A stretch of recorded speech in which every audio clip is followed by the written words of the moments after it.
Welcome student, I am Sarita Bhardwaj. Today we continue the 4th unit Chemical Kinetics from 12th class. And today we discuss about the progress of a reaction. Student, before discussing the progress of a reaction, first of all we know about there are the two types of the reaction. One is the exothermic reaction and second one is the endothermic reaction. First अगर मैं बात करती हूँ student exothermic की, तो एक्सो means क्या होता है आउटसाइड और थर्मिक का मीन्स क्या होता है हीट. तो those reaction in which the heat is releases outside means when the reactant changes to product then the heat is released towards the product side. तो वो रिएक्शंस क्या बनेंगी एक्सोथर्मिक रिएक्शन. ऐसे ही अगर हम बात करते हैं endothermic reaction, endo means intake या फिर इनसाइड, थर्म मीन्स अगेन क्या आ जाएगा हमारे पास हीट. तो endothermic reactions are those in which heat is absorb when reactant changes to product. तो दोनों में बेसिक डिफरेंस क्या है, इसमें रिलीज होगी heat on the product side और इसमें हीट एब्जॉर्ब होगी on the reactant side when the reaction proceeds. या फिर हम इसमें बोल सकते हैं स्टूडेंट कि जो एक्सोथर्मिक रिएक्शन होती है उनके केस में delta H means enthalpy change of the reaction should be negative. अब enthalpy change of the reaction हम कैसे निकालते हैं, that is equal to energy of product minus reactant. EP represent the energy of product, ER represent the energy of reactant. दोनों का जो difference आता है that is equal to the enthalpy change of the reaction. अब यहाँ पर आपके पास डेल्टा एच अगर नेगेटिव आए तो it means it is the exothermic reaction, लेकिन अगर enthalpy change should be positive then it is a type of endothermic reaction. तो हम बोल सकते हैं कि एंडोथर्मिक के लिए enthalpy change of the reaction is positive. अब स्टूडेंट जो हमारे पास enthalpy change of the reaction negative आएगा in case of exothermic reaction, तो वो कैसे आएगा, अगर मेरे पास एंथैल्पी ऑफ द रिएक्टेंट ज़्यादा हो किसके कंपैरिजन में, प्रोडक्ट के कंपैरिजन में. Means if ER is greater than EP then delta H is negative, लेकिन if EP is greater than ER that make the delta H positive. तो हमें ये चीज़ ध्यान रखनी है कि delta H should be positive if energy of product is greater than energy of reactant, और negative होगा जब एनर्जी ऑफ रिएक्टेंट ज़्यादा होगी किससे, प्रोडक्ट की एनर्जी से. अब स्टूडेंट हम बात करते हैं एक्टिवेटेड कॉम्प्लेक्स थ्योरी या फिर ट्रांजिशन स्टेट थ्योरी की, जो हमने लास्ट लेक्चर में डिस्कस की थी. उसके अकॉर्डिंग क्या था कि when the reactant changes to product then it always crosses the higher energy state and that higher energy state is known as the transition state या फिर एक्टिवेटेड कॉम्प्लेक्स स्टेट. मीन्स पहले reactant किस में change होंगे, higher energy transition state में. ये काफ़ी unstable होती है और फटाफट से यहाँ से क्या बन जाता है, प्रोडक्ट. तो that is the concept of the activation energy, या फिर हम बोल सकते हैं इसको ट्रांजिशन स्टेट थ्योरी का कंसेप्ट है.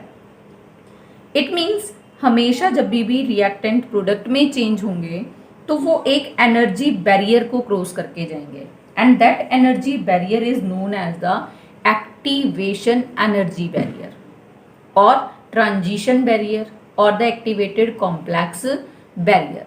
अगर मैं इसको ग्राफिकली रिप्रेजेंट करूं जनरली तो हमारे पास इस तरह से आएगा. ग्राफिकली हमने इस तरफ लिया प्रोग्रेस ऑफ रिएक्शन को. Progress of reaction means reactant changes to product, और इस एक्सेस पर हमने किसको रिप्रेजेंट किया, E means energy. Here is the ER and here is the EP.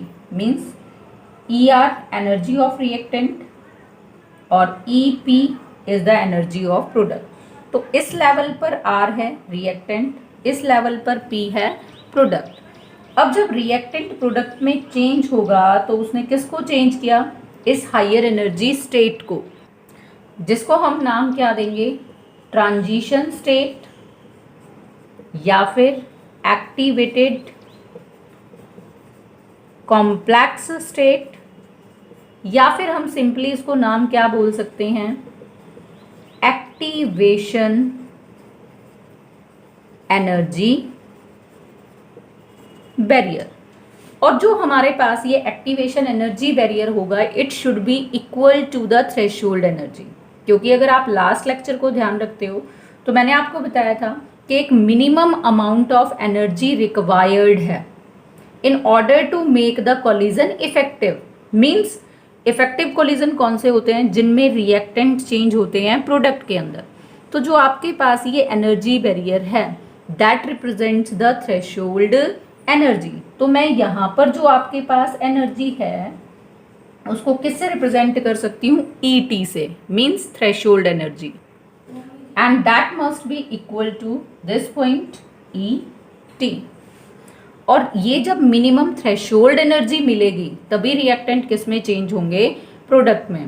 That explain the stability, means thermodynamic stability of the universe concept. Means universe के अंदर ऐसे ही कोई भी सब्सटेंस रिएक्शन में नहीं जाता, रिएक्शन में जाने के लिए it should B acquire the certain amount of energy, that should be called the threshold energy. अब स्टूडेंट, मैंने आपको लास्ट लेक्चर में बताया था कि इस एक्टिवेटेड कॉम्प्लेक्स स्टेट को अचीव करने के लिए या फिर ट्रांजिशन स्टेट को अचीव करने के लिए some amount of energy is required, and the amount of energy required to form the activated complex is known as the activation energy. Means जो हमारे पास यहाँ से लेकर यहाँ तक का एनर्जी है, दैट इज EA, और EA किसको रिप्रेजेंट करता है, एक्टिवेशन एनर्जी को। अब जो स्टूडेंट हमारे पास ये रिएक्टेंट और प्रोडक्ट के बीच में, मीन्स इतना जो हमारे पास एनर्जी गैप बचता है, तो जो रिएक्टेंट और प्रोडक्ट के बीच में एनर्जी का गैप है, that is delta H, means enthalpy change of the reaction, जो किसके इक्वल था, difference of energy of product to the energy of reactant. अब ग्राफिकली स्टूडेंट हमें यहाँ से नजर आ रहा है कि हमने क्या कंसीडर किया, ER is greater then the EP। अगर ER ग्रेटर होगा तो ऑटोमेटिकली नेगेटिव ज़्यादा होगा, तो delta H should be negative. तो जो मैंने ये ग्राफिकल रिप्रेजेंटेशन आपको शो की वो किसके लिए है, that is for the exothermic reaction. तो हम यहाँ पर एक्सप्लेन क्या कर रहे हैं, progress of the reaction means exothermic reaction with the help of, किसकी हेल्प से हम इसको एक्सप्लेन कर रहे हैं, एक्टिवेटेड कॉम्प्लेक्स थ्योरी के बेसिस पर। अब स्टूडेंट यहाँ से हमें एक चीज़ और क्लियर होती है कि activation energy play a very important role during the progress of a reaction. अब अगर मैं यहाँ पर आपको शो करूँ इस ग्राफ को इस तरह से, आपके पास ये रिएक्टेंट की एनर्जी, ये प्रोडक्ट की, और एक तो मैंने इस तरह से शो किया, दूसरा ग्राफिकल रिप्रेजेंटेशन इस तरह से, तीसरी इस तरह से। तीनों के केस में क्या है, फर्स्ट केस में एक्टिवेशन एनर्जी इतनी है, सेकंड केस में इतनी, और थर्ड केस में सबसे ज़्यादा।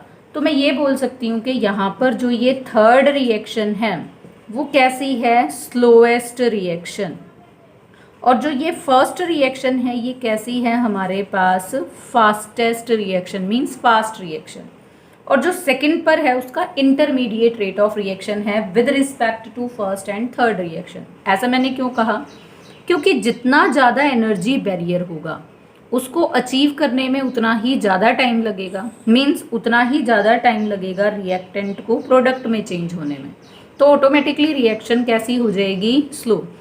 तो यहाँ से हम एक जर्नलाइजेशन क्या निकाल सकते हैं, लो EA मींस लो एक्टिवेशन एनर्जी,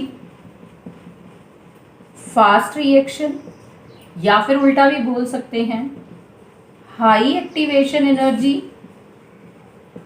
स्लो रिएक्शन। अब स्टूडेंट ये तो ग्राफिकल रिप्रेजेंटेशन हुई किसके केस में, इन केस ऑफ एक्सोथर्मिक रिएक्शन। लेकिन ऐसे ही अगर मैं ग्राफिकल रिप्रेजेंटेशन एक्सप्लेन करूं किसके केस में, एंडोथर्मिक रिएक्शंस के केस में, तो स्टूडेंट एंडोथर्मिक में सेम इस एक्सिस पर हमने एनर्जी को लिया, here we take the progress of reaction. अब यहाँ पर ये energy of reactant and this is product, ये R ये P, this represent the ER और नियरली यहाँ पर रिप्रेजेंट करेगा EP को। रिएक्टेंट प्रोडक्ट में चेंज होने से पहले किसको क्रॉस करेंगे? एक्टिवेटेड कॉम्प्लेक्स स्टेट,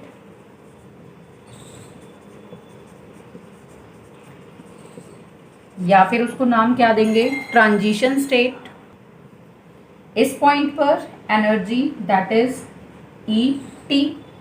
अब स्टूडेंट ये जो आपके पास अमाउंट ऑफ एनर्जी होगा मींस रिएक्टेंट से लेकर top most position activated complex state तक, वो हमारे पास किसको रिप्रेजेंट करेगा? EA means activation energy.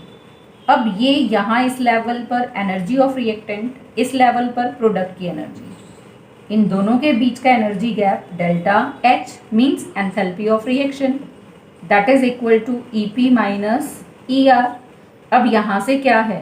As EP is greater than ER, तो इसका मतलब delta H should be positive means this is a type of endothermic reaction. अब स्टूडेंट यहाँ ग्राफ से भी आपको क्लियर है कि जो हमारे पास एक्टिवेशन एनर्जी है इन बोथ केसेस, तो हमारे पास एक्टिवेशन एनर्जी किसके इक्वल है? Threshold energy ET minus energy means average kinetic energy of the reacting molecules, जिसको हम किससे रिप्रेजेंट कर सकते हैं? E से। तो यहाँ पर जो ET है वो थ्रेशोल्ड एनर्जी और जो E है वो किसको रिप्रेजेंट करता है? Average kinetic energy of reacting molecules. अब स्टूडेंट ये तो थी दोनों जो मैंने रिएक्शंस यहाँ पर डिस्कस की, these are the irreversible reaction means this reaction moves totally in a forward direction. Same इसमें भी क्या है? रिएक्टेंट से क्या बन रहे हैं? प्रोडक्ट। लेकिन अगर हम प्रोग्रेस ऑफ रिएक्शन की बात करें इन case of the reversible reactions, अब स्टूडेंट इसमें एक जर्नल सी रिएक्शन हम कंसीडर करते हैं, A plus B gives rise C plus D, और रिवर्सिबल होगी तो क्या होगा? C प्लस D वापस हमें क्या दे देंगे? A प्लस B को। अब स्टूडेंट इनिशियली जो हमारे पास ग्राफिकल रिप्रेजेंटेशन थी एक्सोथर्मिक रिएक्शन के लिए वो इस तरह से थी, ये R ये P ये एनर्जी और ये रिएक्शन प्रोग्रेस। तो अब इसमें हमारे पास क्या है? This is the type of the exothermic reaction. आपको नजर आ रहा है क्योंकि एनर्जी ऑफ रिएक्टेंट ER ज़्यादा है किससे? एनर्जी ऑफ प्रोडक्ट से। अब स्टूडेंट अगर इस ग्राफ में मैं फॉरवर्ड रिएक्शन को कंसीडर करूं तो ये पार्ट मेरे को रिप्रेजेंट करेगा activation energy for the forward reaction. अब बैकवर्ड में मींस प्रोडक्ट वापस किस में चेंज हो रहे हैं? रिएक्टेंट में। तो मेरे पास ये वाला हिस्सा किसको रिप्रेजेंट करेगा? एक्टिवेशन एनर्जी, क्योंकि बैकवर्ड रिएक्शन के केस में ये रिएक्टेंट होगा और ये प्रोडक्ट। तो हमारे पास इतना जो पोर्शन है वो किसको रिप्रेजेंट करेगा? एक्टिवेशन एनर्जी को। अब जब रिएक्टेंट से प्रोडक्ट बनेंगे या प्रोडक्ट वापस रिएक्टेंट देगा तो वो हमेशा ही इस सेम ट्रांजिशन स्टेट को ही क्या करके जा रहे हैं? क्रॉस। तो दोनों के केस में एक्टिवेटेड कॉम्प्लेक्स स्टेट तो सेम है, but both path means forward and backward path have the different type of activation energy. अगर मैं फॉरवर्ड के लिए देखती हूँ तो एक्टिवेशन एनर्जी कम है, बैकवर्ड के लिए लेकर चलती हूँ तो एक्टिवेशन एनर्जी ज़्यादा है। This EA is for backward reaction और ये जो EA है वो किसके लिए है? फॉरवर्ड रिएक्शन के लिए। अब स्टूडेंट जो हमारे पास ओवरऑल एंथैल्पी चेंज है दैट इज डेल्टा H, वो किसके इक्वल होगा? EP माइनस ER के इक्वल होगा। अब हमें ध्यान रखना है कि अगर हम इसको रिवर्सिबल रिएक्शन है तो हमारे पास जो overall enthalpy change of the reaction होगा वो किसके इक्वल आएगा? EA forward reaction minus EA of backward reaction. अभी ग्राफिकली मैंने आपको बताया कि जो ई ए बैकवर्ड का है वो क्या है, ज़्यादा है किससे, फॉरवर्ड से। तो हम लिख सकते हैं E A activation energy for backward reaction is greater than activation energy for the forward reaction. इसका मतलब ओवरऑल यहाँ से डेल्टा एच की वैल्यू कैसी आएगी, negative. Means reaction should be exothermic. और ये कंसीडरेशन कब है स्टूडेंट, जब मैं रिएक्शन को कहाँ से कहाँ प्रोसीड करके मानती हूँ, reactant towards the product side. Means reaction कहाँ पर जा रही है, फॉरवर्ड डायरेक्शन में। लेकिन अगर मैं रिएक्शन को किस में मानती हूँ, बैकवर्ड डायरेक्शन में, तो अब जो प्रोडक्ट था वो क्या बन जाएगा, रिएक्टेंट, और रिएक्टेंट क्या बन जाएगा, प्रोडक्ट। तो अब इस केस में क्या होगा, पहले प्रोडक्ट अपना एनर्जी को किस लेवल पर लेकर आएगा, रिएक्टेंट के लेवल पर। मीन्स यहाँ तक। ऐसा करने के लिए it should absorb the energy, और अगर वो एनर्जी को एब्जॉर्ब करेगा तो reaction should B endothermic. Means backward से अगर इस तरफ जाएगी रिएक्शन तो वो एंडो है, फॉरवर्ड रिएक्शन हमारे पास कैसी है, एक्सो। तो this is exo and backward is endothermic. तो हम यहां पर क्या कह सकते हैं, in case of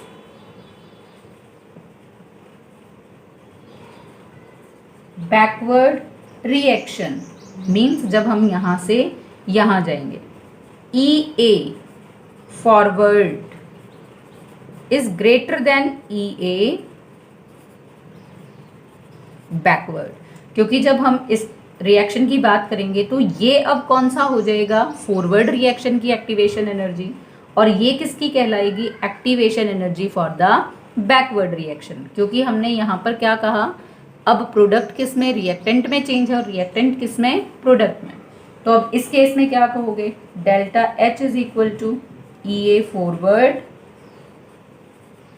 minus E A backward. Overall progress of reaction का अगर हम एंथैल्पी चेंज देखें तो जब फॉरवर्ड ज़्यादा होगा बैकवर्ड से तो delta H should be positive, और रिएक्शन का नेचर कैसा होगा, एंडोथर्मिक। तो ये रिवर्सिबल रिएक्शन के केस में हम किसको एक्सप्लेन करेंगे, progress of reaction with the help of the active